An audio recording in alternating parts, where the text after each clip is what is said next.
Hi guys, welcome to my YouTube channel. आज से हम शुरू करने जा रहे हैं सी प्लस प्लस का फुल कोर्स। तो कोर्स शुरू करने से पहले मेरी आपसे छोटी सी रिक्वेस्ट ये है कि अगर आप मेरे चैनल पर नए हैं तो मेरे चैनल को सब्सक्राइब कर लें और साथ ही बेल आइकन पर क्लिक कर लें ताकि नई आने वाली वीडियो का नोटिफिकेशन आपको मिल सके।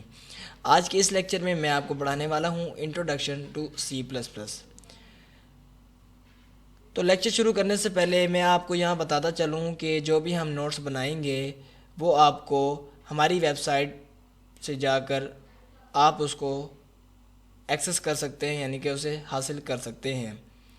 वेबसाइट का लिंक मैं आपको डिस्क्रिप्शन पर दे दूंगा, वहाँ से आप जाकर हमारे इस नोट्स को डाउनलोड कर सकते हैं बिल्कुल फ्री। तो चलते हैं हम अपने नोट्स की जानिब। तो जैसे कि आप दोस्तों अपनी स्क्रीन पर देख सकते हैं, what is C plus plus. सबसे पहले हम डिस्कस करेंगे सी प्लस प्लस बेसिकली है क्या। C plus plus is a high level semi object oriented programming language.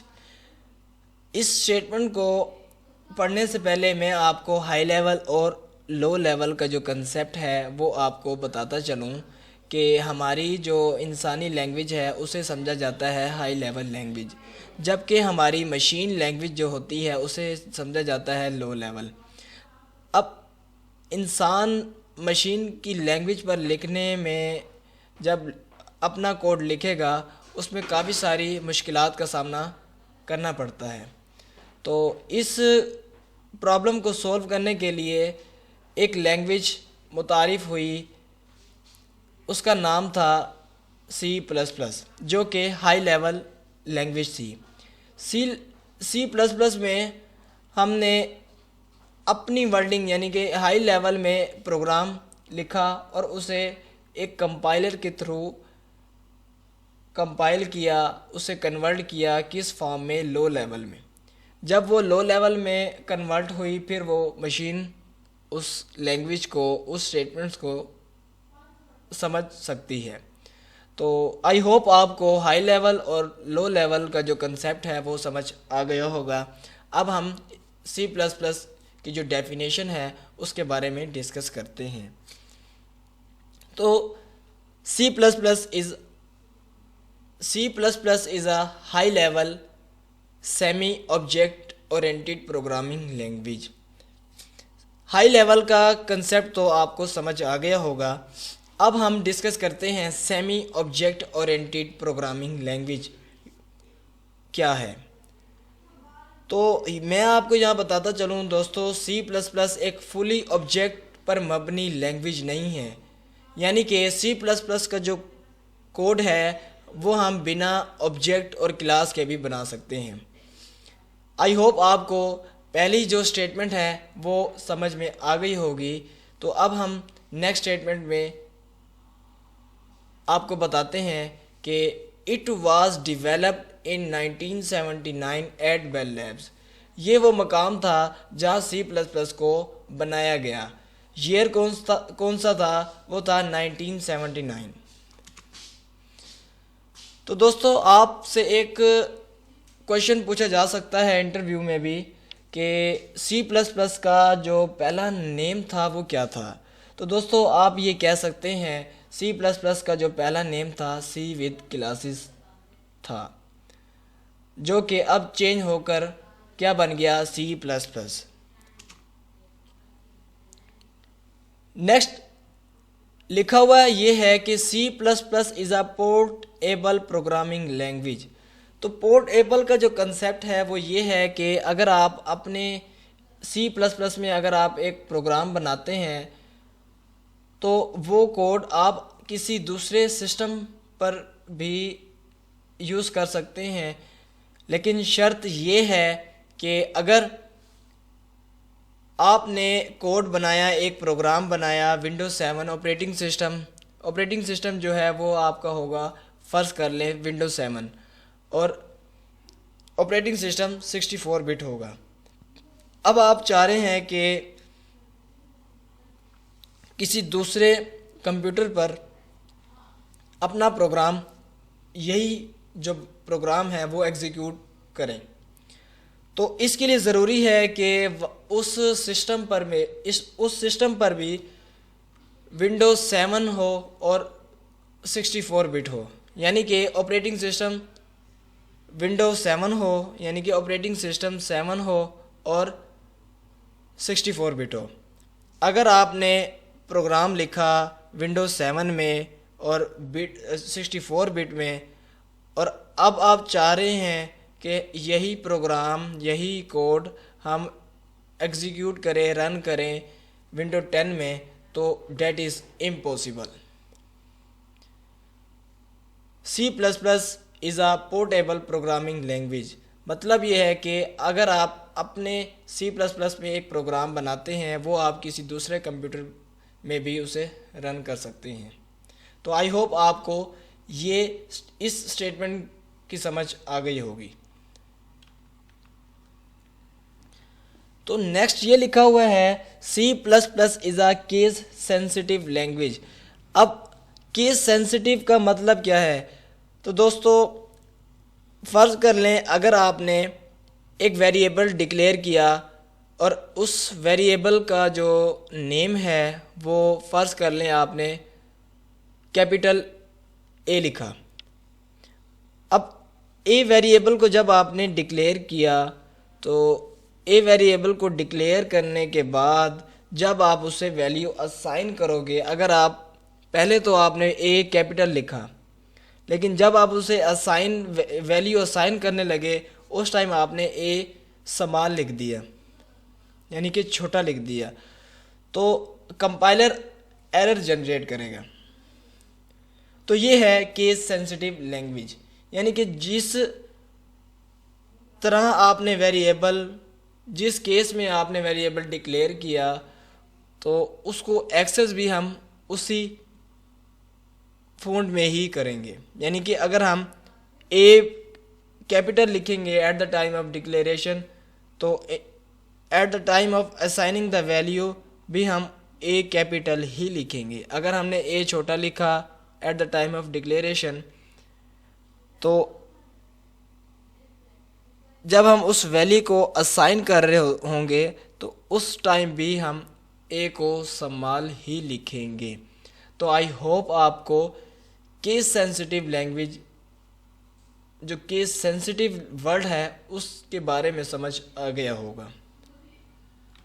तो चलते हैं हम अपने नेक्स्ट टॉपिक की जानिब। अब इंट्रोडक्शन तो हमने जो बेसिक था वो पढ़ लिया।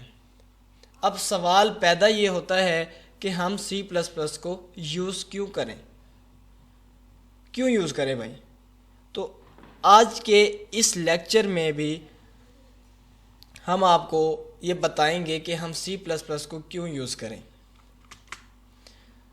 तो दोस्तों पहली रीज़न तो ये है कि C++ is one of the world's most popular programming language.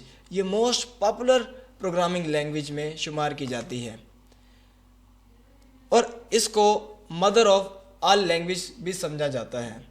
C++ can be found in today's operating systems, graphical user interface and embedded systems. C++ आपको मिलेगी हमारे ऑपरेटिंग सिस्टम में, यानी कि हमारी जो ऑपरेटिंग सिस्टम है वो बेसिकली किस में डेवलप हुई, वो C++ में ही डेवलप हुई। ग्राफिकल यूज़र इंटरफेस में भी आपको C++ ही मिलेगी और एम्बेडेड सिस्टम्स में भी आपको C++ ही मिलेगी। तो ये है रीज़न कि हम C++ को क्यों यूज़ करें। नेक्स्ट रीज़न ये है कि C++ is an object oriented programming language that gives clear structure to programs। यानी कि C++ हमें एक चीज़ प्रोवाइड कर रही है, वो ये है कि ऑब्जेक्ट ओरिएंटेड प्रोग्रामिंग लैंग्वेज, यानी कि C++ हमें क्लास और ऑब्जेक्ट का कंसेप्ट दे रही है और साथ ही साथ हमें ये बेनिफिट प्रोवाइड कर रही है कि ये क्लियर स्ट्रक्चर, यानी कि क्लियर स्ट्रक्चर को भी हमें अपने प्रोग्राम्स में इम्प्लीमेंट कर सकते हैं। मतलब ये है कि हमारा जो कोड होगा वो क्लियर स्ट्रक्चर होगा। यानी कि सिंपल होगा, उसे रीड करना आसान होगा, जो कि अलाउ करता है अपने कोड को रीयूज़ करना। अब सी प्लस प्लस जो है वो हमारी ऑब्जेक्ट ओरिएंटेड प्रोग्रामिंग लैंग्वेज का जो कंसेप्ट है वो भी दे रही है। जब हम क्लास और ऑब्जेक्ट की बात करते हैं तो हम उस कोड को बार बार एग्जीक्यूट भी कर सकते हैं। तो ये है सी प्लस प्लस को यूज़ करने की रीज़न। नेक्स्ट रीज़न, जैसा कि मैंने आपको पीछे बताया कि C plus plus is a portable programming language, तो इस स्टेटमेंट में भी बेसिकली वो यही बता रहा है कि C plus plus is a portable and can be use to develop application को डेवलप करने के लिए भी इस्तेमाल होता है। That can be adopted to multiple platforms, जो कि मल्टीपल प्लेटफॉर्म्स पर अडॉप्ट की जाती है। आई होप आपको जो सी प्लस प्लस का जो इस्तेमाल है वो हम क्यों करते हैं वो उसके बारे में आपको समझ आ गया होगा। साथ ही साथ आपको मैं ये बताता चलूँ, अगर आप सी प्लस प्लस सीख जाते हैं तो आप इजीली स्विच कर सकते हैं सी में, सी शार्प में एंड जावा में। ठीक है, आपको अगर सी प्लस प्लस आती है तो आप सी में भी स्विच कर सकते हैं और सी प्लस प्लस में भी स्विच कर सकते हैं, और साथ ही साथ आप अपने जावा लैंग्वेज में भी स्विच कर सकते हैं। आई होप आपको सी प्लस प्लस हम क्यों यूज़ करते हैं उसके बारे में समझ आ गया होगा। नेक्स्ट जो हमारा टॉपिक है वो ये है कि सी प्लस प्लस का जो प्रोग्राम होगा उसको लिखने का तरीका क्या है। फर्स्ट ऑफ ऑल, हम कोई भी प्रोग्राम होगा उससे पहले उस जो पहली लाइन होगी वो हमने लिखनी है हेडर फाइल। हेडर फाइल लिखने से पहले हम प्री प्रोसेसर डायरेक्टिव लिखते हैं हैश इंक्लूड जो है वो हमारे प्री प्रोसेसर डायरेक्टिव्स हैं, और ये क्या करता है, आईओ स्ट्रीम बेसिकली हमारी क्या है, हेडर फाइल।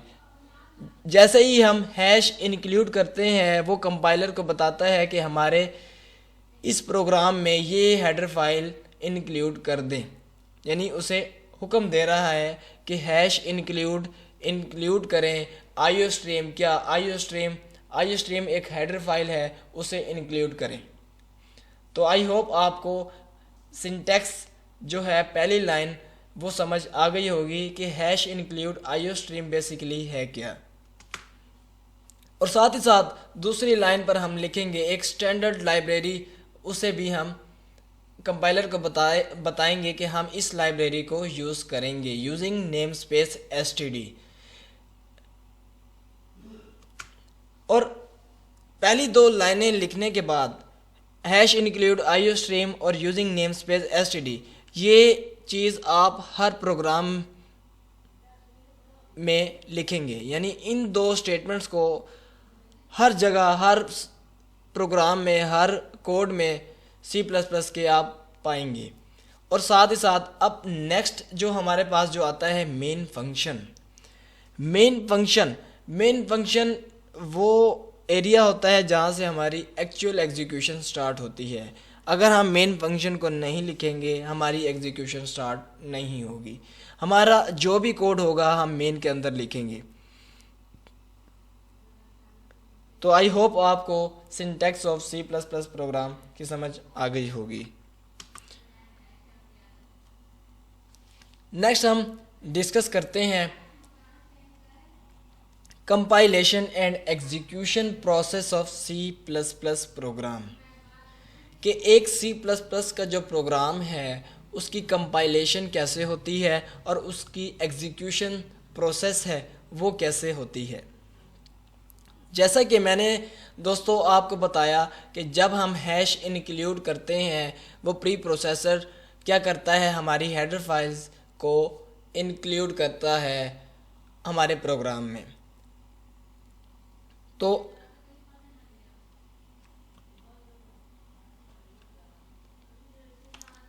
जैसा कि आप अपनी स्क्रीन पर देख सकते हैं कि लेफ़्ट साइड पर एक एरो बनाया हुआ है प्री प्रोसेसर का, और बिल्कुल नीचे बिलो में लिखा हुआ है लिंक्स हेडर फाइल्स। मतलब ये है कि links header file pre processor क्या करते हैं, हमारी जो हेडर फाइल्स हैं फर्स्ट ऑफ ऑल वो लिंक हो जाती हैं हमारे प्रोग्राम के अंदर। ये होता है कंपाइलेशन। कंपाइलेशन हमारी पहली लाइन से एंड तक होती है। पहले जो कंपाइल होगी वो स्टेटमेंट होगी हमारी pre processor directives. Pre processor directives क्या करेंगे, जो हेडर फाइल्स होंगे उनको हमारे प्रोग्राम में इंक्लूड कर देंगे, और उसके बाद कंपाइलर अपन पूरा कोड एग्जीक्यूट करने के बाद कंपाइल करने के बाद हमारा जो प्रोग्राम होगा, जो कोड होगा, उसे ऑब्जेक्ट फाइल में कन्वर्ट कर देगा। पहले हमने अपना प्रोग्राम जो सेव करना है वो फॉर एग्ज़ाम्पल हमने सेव कर दिया फर्स्ट के नाम से। फर्स्ट के नाम से हमने प्रोग्राम सेव कर दिया, कंपाइल हुआ। जैसे ही कंपाइल होगा हमारा कोड, उसकी एक्सटेंशन क्या होगी, ऑब्जेक्ट। यानी कि हमारा जब प्रोग्राम कंपाइल हो जाएगा तो कंपाइल होने के बाद हमारा जो कोड होगा, हमारी जो फाइल होगी, उसकी एक्सटेंशन बन जाएगी ऑब्जेक्ट फाइल में। नेक्स्ट जो वर्किंग आ जाती है वो है linker. What is linker? Linker क्या करता है कि हमारे जो कोड है वो उसके अंदर कुछ ऐसी फाइल्स, ऐसी लाइब्रेरीज़ जो इंक्लूड करनी होती है, वो लिंकर लाइब्रेरीज़ इंक्लूड कर देता है। जैसे ही इंक्लूड करेगा तो इंक्लूड करने के बाद वो क्या करेगा, हमारी फर्स्ट एग्जीक्यूटेबल फाइल बन जाएगी। लिंकर ने जो हमारी हेडर फाइल्स हैं वो इंक्लूड कर दी।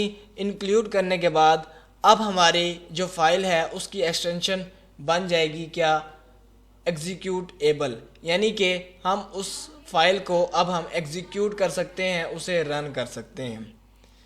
अब एग्जीक्यूटेबल फाइल तक हमने अपनी सारी कंपाइलेशन यानी कि प्री प्रोसेसर डायरेक्टिव से लेकर लिंकर तक का सफ़र हमने तय कर लिया। अब हमारा जो कोड है वो एग्जीक्यूटेबल बन गया, हम उसे रन कर सकते हैं। रन करने का मतलब ये है कि हम उसे चला सकते हैं, ओपन कर सकते हैं। जैसे ही हम उस फाइल को डबल क्लिक करेंगे तो लोडर जो है वो हरकत में आएगा। लोडर क्या करता है, लोडर लोड करता है हमारी एग्जीक्यूटेबल फाइल को मेन मेमोरी में। कि जैसा कि आप दोस्तों जानते हैं कि जब तक हमारी फाइल मेन मेमोरी में नहीं जाएगी तब तक हमारा कोई भी टास्क है वो परफॉर्म नहीं हो सकता। तो लोडर क्या करता है, हमारी जो फाइल होगी एग्जीक्यूटेबल फाइल उसे लोड करेगा मेन मेमोरी में, तो फिर हमारा प्रोग्राम रन हो जाएगा। तो आई होप आपको compilation and execution process of C++ program की समझ आ गई होगी। उम्मीद करता हूँ कि आज की वीडियो आपको अच्छी लगी होगी। अगर आप इससे आगे पढ़ना चाह रहे हैं तो मेरे चैनल को सब्सक्राइब कर लें और इस प्लेलिस्ट को एक्सेस कर लें ताकि नई आने वाली वीडियो का नोटिफिकेशन आपको मिल सके। मिलते हैं हम अपने नेक्स्ट लेक्चर में, तब तक के लिए अपना ख्याल रखिएगा। अल्लाह हाफिज़, अल्लाह निगहबान।